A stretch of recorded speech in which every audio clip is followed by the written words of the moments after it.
Matagumpay na inihatid ni ARMM Governor Mujib Hataman ang kanyang huling State of the Region address sa kanyang kinasasakupan. Sa kanyang talumpati, ipinagmalaki niya ang kanyang mga magagandang nagawa sa rehiyon. Nagbabalik ang aming kasama ang Sepenga Linyo para sa detalye.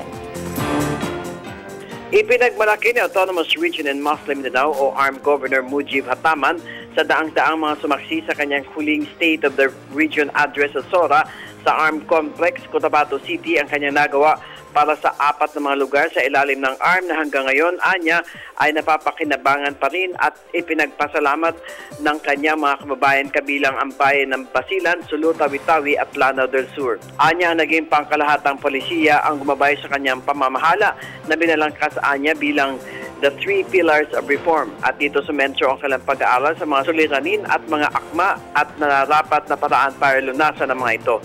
Sa buong panahon anya ng kanilang panunungkulan ay kanilang isinapuso ang good governance, socio-economic development at peace and security.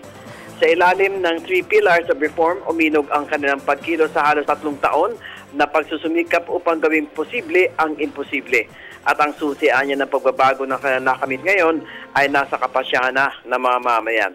Naanya sila na sa kabila ng pagdurusa sa kabila ng kahirapan ay patuloy na nagsusumikap at nag-ambag-ambag ng munting kontribusyon sa sarili nilang paraan para sa kaunlaran ng riyon at para sa kinabukasan ng ARM. Kanya namang ipinagmalaki ang pag-asenso ng mga kabayan nito mula sa iba't ibang bayan tulad ng isang magsasaka, guro, mangingisda, estudyante at iba pa dahil naman sa tulong ng pamahalaan.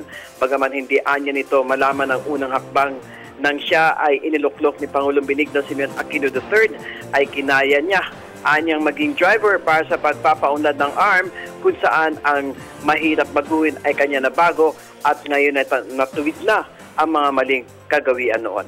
Para sa Telebisyon ng Bayan, Peng Alinyo, Radyo ng Bayan, Davao.